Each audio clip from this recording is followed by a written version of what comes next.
Hello. I don't know how to fucking even start this video. I feel the need to always have to have something to start with, but I really don't know what to start with, so this is what I'm starting with. Okay, so I am here today to talk to you guys about some books that remind me of each other.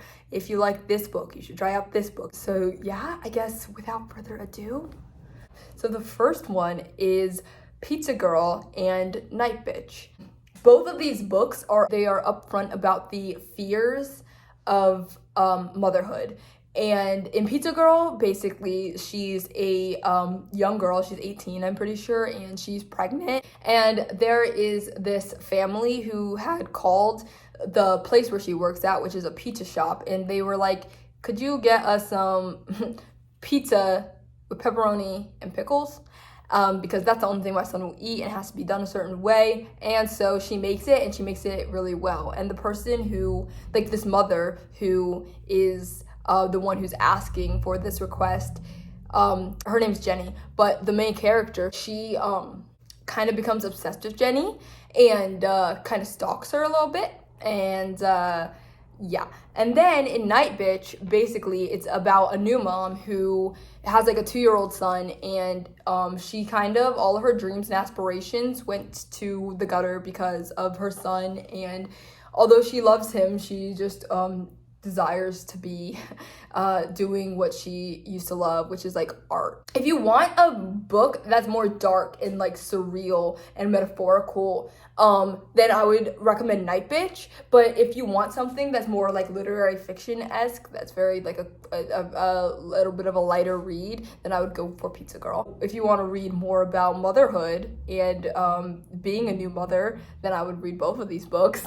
They also both talk about, and this is so important when it comes to motherhood and motherhood books, I suppose, and it's all prevalent there and everywhere, and it's prevalent in day-to-day life. But basically it's just the concept that every mother seems to have her shit together, like people will compare their kids to other people's kids, or people will compare the way that a mother mothers to the way that to their style of mothering. And they'll be like, she can make it look so flawless, she can make it look so easy, she can make it look so, like, everybody does this, right? Like, everybody has a child. Like, not everybody, but like so many people out there have a child.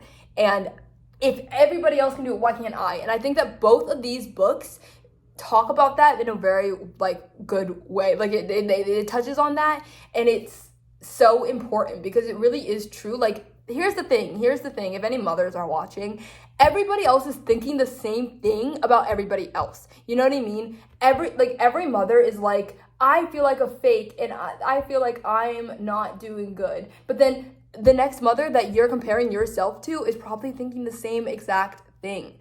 Motherhood is a thing that is so difficult and also should not be taken for granted, and also like it's messy and it's weird, and that's just what it is. And I think that these books, especially Night Bitch, really just does so good at showing that. So there's that. Well, the next comparison is 7 Days in June and Sky Falling. Both of these books have Black women who are coping from their past traumas or their current traumas, and are ruminating on past experiences and events and decisions that lead them to where they are today. They both have that in common.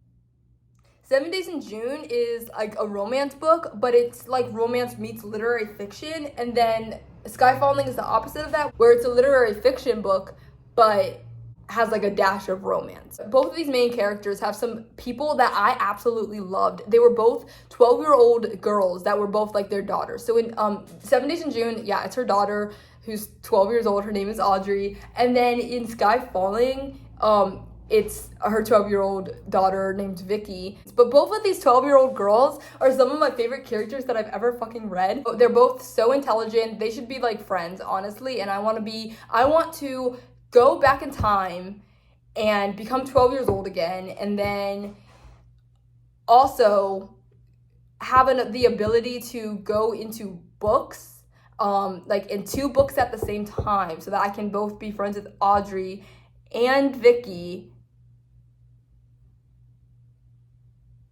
at the same time. Does that make sense? Am I making sense? That's what I want. Oh yeah, and also it's kind of in the same ish area because like when Eve in 7 Days in June was younger, she went to school in DC, and then Sky Falling takes place in Pennsylvania, like Philadelphia. And I mean, those are kind of two places, at least for me, those are like two places of like my childhood, and like two places that are like very similarly like aligned in my opinion, and also in a close area, like DC is here and like Pennsylvania is here kind of thing, so like that's pretty cool. The next book comparison, this is a pretty upfront one I think, but it's Station 11 and Severance. Both of these books are about a pandemic, and they both have that quality feeling that you want when reading a book about a pandemic. There's actually a word for this. They both provide a kenopsia. They both provide a kenopsia type of feel. So basically what that means is the eerie, forlorn atmosphere of a place that is usually bustling with people but is now abandoned and quiet. In Severance, it takes place in New York. And obviously when New York, like everybody was like dying out because it's a pandemic and people were dying, it provided a lot of that feeling because, you know. And then Station 11 is actually right here. Did more or less the same thing. So I think that's interesting. And if you want to read any books about a pandemic, if that's something you want to do because you're crazy and you want to read a book about a pandemic during a pandemic, then go ahead and do that. Because I mean, I think we all do.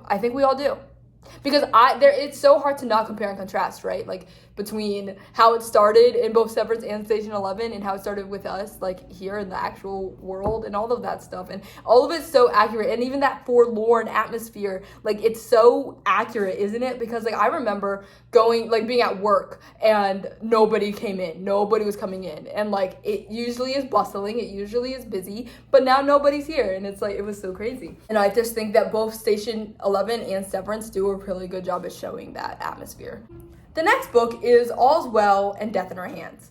This might be a comparison that people were like, the fuck are you talking about? Because, and I get it, but I just want to say, the way that I compared the two was from the main characters. Both women who you cannot trust at all. You're like, what the fuck is going on? The entire time, the entire book, you do not know what's going on. They're both extremely unreliable. So in All's Well, her name is Miranda, and in Death in Her Hands, her name is Vesta. And in All's Well, basically, yeah, she's like saying that she has all these pains, and then she meets some motherfuckers in a bar, and then her pains are gone. And she's like, was that all in my head? You never know what's going on. And then by the end of the book, at the play part, if you know what I'm talking about, at the play and all of that shit, you're like, what the hell is happening? And it just kind of keeps giving you that. And then when it comes to Death in Her Hands, Vesta, she basically is like, saw a note. And, you know, I have both of these books. I don't know why I'm not like, I have them both, guys. These are some of my favorite books, honestly. I'm realizing. So yeah, Death in Her Hands, she finds this note. And saying that like this girl named Magda was killed or whatever. And she goes from there. She basically puts this entire story in her head. She's very imaginative. But then we're like, is this happening IRL or is this all in her head? And if it's all in her head, how did we get to where we got? It leaves you questioning the entire time. You're like, damn, damn, Vesta. Also, both of these characters are lonely, ostracized. They both have recently lost their husband. Vesta lost her husband in death. Miranda lost him to a divorce. They don't really care for like the social interaction because of how much like society has taken from them. You know what I mean? If you want a book that you will be questioning the entire time, like what the fuck is going on, here y'all are. Honestly, some of the best books I've read. I can't lie. So the next books that I'm going to tell you and compare with you, what am I saying? The next books are Actor A.G. Brown, which I would show you, but I'm literally using it to help hold up my camera. I wish I was joking. And The Kiss Quotient.